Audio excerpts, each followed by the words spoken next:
Subscribe now and press the bell icon. Never miss an update. Hello दोस्तों, थ्रिलिनस पर आपका स्वागत है।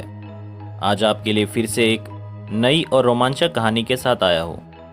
तो चलिए कहानी को शुरू करते हैं सुनील के साथ। एक बार की बात है जब घनश्याम जी को दावत के लिए शादी में जाना था, पर उन्हें एक परेशानी थी कि वो जाना तो चाहते थे पर वो नहीं जा पा रहे थे क्योंकि उनके घर के बाकी के लोग शहर गए थे, जिस वजह से वो घर को छोड़कर नहीं जा सकते थे उनके वापस लौटने तक। बारात के लिए जो बस जाने वाली थी वो भी आ चुकी थी। लगभग से सब लोग बैठ गए थे बस में। बाकी के लोग बहुत कोशिश किए उनको साथ ले चलने को, पर वो नहीं गए।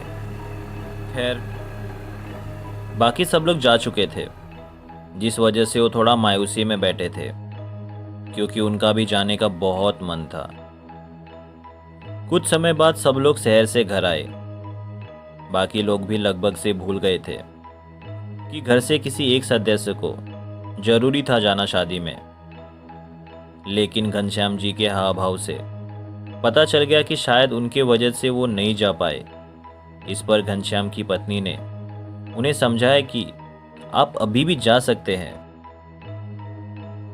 क्योंकि एक तो ज़्यादा वक्त भी नहीं बीता था और उनके वहाँ शादियाँ लगभग से काफ़ी रात तक होती है। और जिस गांव में शादी हो रही थी वो गांव भी ज़्यादा दूर नहीं था, कुछ 12 से 15 किलोमीटर की दूरी पर था, जो आम बात थी उन गांव वालों के लिए। इस बात से संतुष्ट घनश्याम जी फटाफट रेडी हुए और अपनी साइकिल को लेकर निकल पड़े और लगभग से 1 से 2 घंटे में वो पहुंच गए वहाँ। उन्हें ज़्यादा देरी भी नहीं हुई थी। वो भी शादियों में दावत और संगीत का मज़ा उठाने लगे। कुछ समय बाद शादी खत्म हुई, सब अपने अपने घर जाने को हुए, तो घनश्याम जी भी अपना साइकिल निकाले और जाने लगे। तभी उनके कुछ दोस्तों ने सलाह दी कि आप साइकिल को यहीं रख दो, अभी काफ़ी रात हो गई है, आप हमारे साथ बस से चलो और कल वापस आकर साइकिल ले लेना। पर वापस आना जाना उनके लिए थोड़ा मुश्किल था क्योंकि उनको और भी काम होता है, तो वो साइकिल की मदद से ही करते हैं। वैसे भी वो अपने साइकिल से बहुत बार रात में भी सफ़र किए थे, जिस वजह से घनश्याम जी ने मना करते हुए अपने साइकिल से निकल पड़े।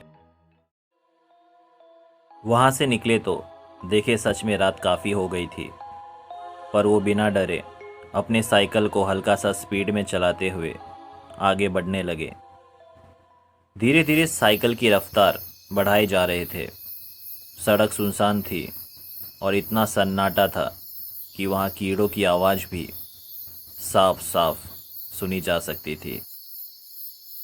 उसी सन्नाटे भरे सड़क पर एक हल्की सी और आवाज़ आने लगी। ऐसा लग रहा था जैसे कोई रो रहा है। जैसे जैसे वो आगे बढ़ रहे थे वैसे वैसे आवाज़ भी बढ़ते जा रही थी। कुछ आगे पहुंचते तो देखा सड़क के किनारे लगभग से 1 साल का बच्चा पड़े पड़े वहाँ रो रहा था। वो साइकिल को रोके और अगल बगल देखने लगे कि कोई है कि नहीं इस बच्चे का। जब कोई दिखाई नहीं दिया तो कुछ आवाज़ें भी लगाई, पर फिर भी कुछ जवाब नहीं आया।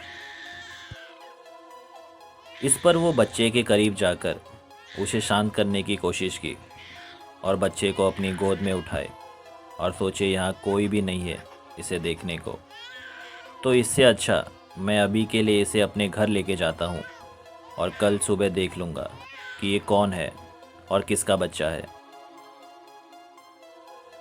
पर बच्चा इतना छोटा था कि उसे साइकिल पे बैठाना मुश्किल था, इसलिए घनश्याम जी ने एक हाथ में उस बच्चे को और दूसरे हाथों में साइकिल को धक्का देते हुए चलने लगे। कुछ रास्ता पार किए कि बच्चा फिर से रोने लगा, जिस पर घनश्याम जी ने अलग अलग आवाज़ें निकालकर उसे चुप कराने की कोशिश की, पर बच्चा फिर भी रोना बंद नहीं कर रहा था। जिस पर घनश्याम जी ने थोड़ा गुस्सा करते हुए बच्चे पर चिल्लाए। इस पर वो बच्चा और ज़ोरों से रोने लगा। तभी उन्हें ऐसा महसूस होने लगा जैसे बच्चे का वजन अचानक से बढ़ने लगा हो, या फिर शायद इतने टाइम से बच्चे को एक हाथ से पकड़ने की वजह से ये सब हो रहा हो। वो साइकिल को रुकाकर एक किनारे में थोड़ा आराम करने लगे, क्योंकि शायद कुछ दूरी बचा था उन्हें घर पहुंचने को। बच्चे को नीचे उतारे तो बच्चे की रोने की आवाज़ बंद हो गई थी और उसके शकल से ऐसा लग रहा था जैसे वो बच्चा घनश्याम जी को देखकर मुस्कुरा रहा हो।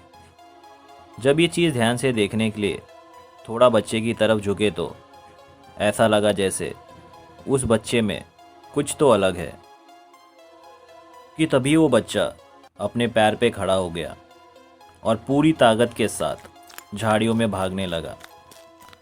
ये सब देखकर घनश्याम जी को कुछ समझ में नहीं आया। वो भी उसके पीछे दौड़ पड़े, लेकिन वो बच्चा इतनी तेज रफ्तार में भागा कि वो उसका पीछा भी नहीं कर पाए। वो ये सब चीज़ों से काफ़ी सहम से गए थे। वो वापस मुड़कर दौड़ते हुए झाड़ियों से बाहर निकले और अपना साइकिल लेकर तेजी के साथ पैडल मारते हुए निकलने लगे।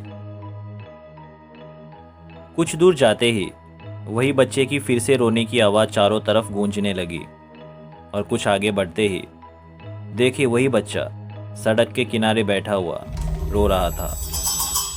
तभी घनश्याम जी ने थोड़ा हिम्मत बढ़ाते हुए और तेजी के साथ साइकिल बढ़ाने लगे और वहाँ से सीधा घर जाकर ही रुके। घनश्याम जी ने उस रात किसी को कुछ बताया नहीं, बस सोचते रह गए आखिर वो चीज़ थी क्या। अभी के लिए बस इतना ही। मैं सुनील आपसे अलविदा लेता हूँ और इसी तरह की कहानियों के साथ फिर आऊँगा। इससे पहले आप हमारे चैनल को सब्सक्राइब जरूर कर लीजिए और साथ ही साथ शेयर भी जरूर कर दें। Thank you.